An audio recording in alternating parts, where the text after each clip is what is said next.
Hello दोस्तों, तो कैसे हैं आप लोग। आज की इस वीडियो में मैं आपको बताऊंगा इंटरनल कंबशन इंजन कैसे काम करता है। तो बिना कोई देरी किए चलिए शुरू करते हैं।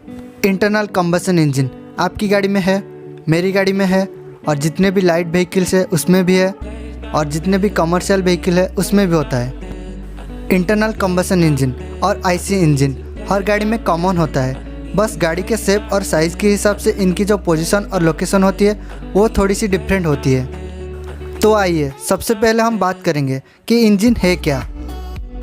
दोस्तों, आपको पता होगा कि जेम्स वाट ने जब एक्सटर्नल कंबशन इंजन बनाया था, ये पहले आईसी इंजन का एक शुरुआत थी।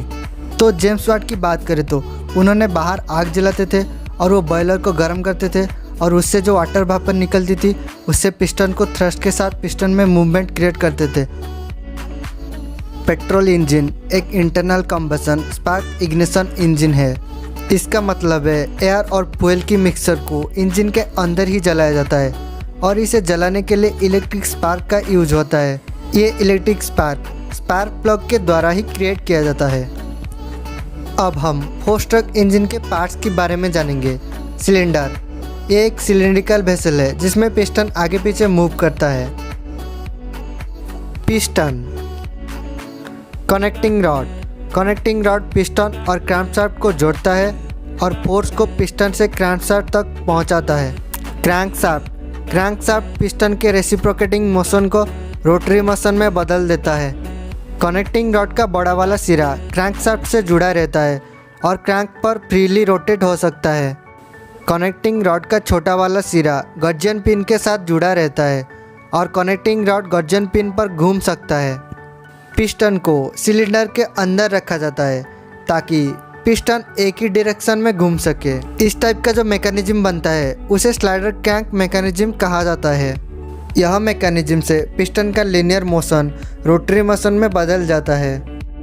इंजन में हमारा मेनली दो वाल्व होता है, एक होता है इनलेट वाल्व और एक होता है एग्जॉस्ट वाल्व। जब पिस्टन इंजन का टॉप डेड सेंटर से बॉटम डेड सेंटर तक आता है उसे हम एक स्ट्रोक कहते हैं। कंप्रेशन स्ट्रोक के टाइम इंजन में जो वॉल्यूम क्रिएट होता है उसे हम क्लियरेंस वॉल्यूम कहते हैं, और सक्शन स्ट्रोक के टाइम जो वॉल्यूम क्रिएट होता है उसे हम स्वेट वॉल्यूम कहते हैं।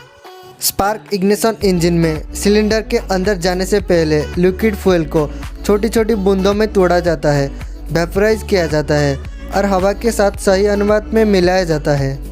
जब इंजन स्टार्ट होता है पिस्टन टीडीसी से बीडीसी में जाता है, जिसके कारण इंजन में एक वैक्यूम सा क्रिएट होता है। इसी टाइम इनलेट वाल्व खोलती है और फ्यूल और मिक्सचर इंजन के अंदर जाता है।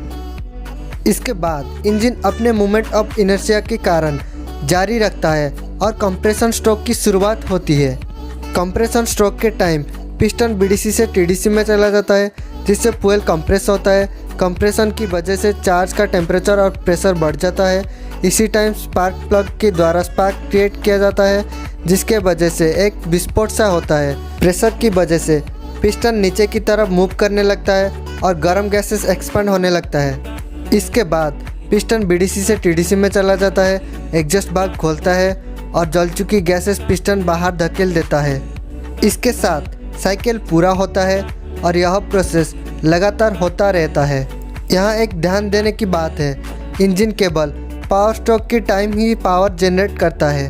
पावर स्ट्रोक के दौरान लोड के द्वारा जितना वर्क चाहिए इंजन उससे ज़्यादा वर्क बनाता है, जिसके कारण इंजन में एक्सीलरेशन होता है।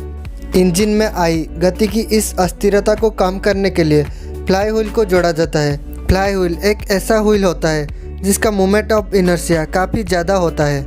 जब पावर स्ट्रोक के दौरान ज़्यादा एनर्जी प्रोड्यूस होता है वो फ्लाई व्हील में स्टोर होता है। जब इंजन को कंप्रेशन और दूसरी स्ट्रोक के दौरान एनर्जी की ज़रूरत होती है तब फ्लाई व्हील थोड़ा सा डिसएक्सीलरेट होकर यह एनर्जी इंजन को उपलब्ध कर देती है। ऐसे ही क्रैंकशाफ्ट फ्लाई व्हील के थ्रू गियरबॉक्स में कनेक्ट होता है और गियरबॉक्स से आपकी व्हील तक पावर पहुंचती है और हमारा गाड़ी चलता है। आशा करता हूं आपको ये वीडियो अच्छा लगा होगा और इंजन के रिलेटेड कुछ बेसिक नॉलेज मिल गया होगा। और हाँ, जाते जाते मेरे चैनल को please like, share and subscribe करें।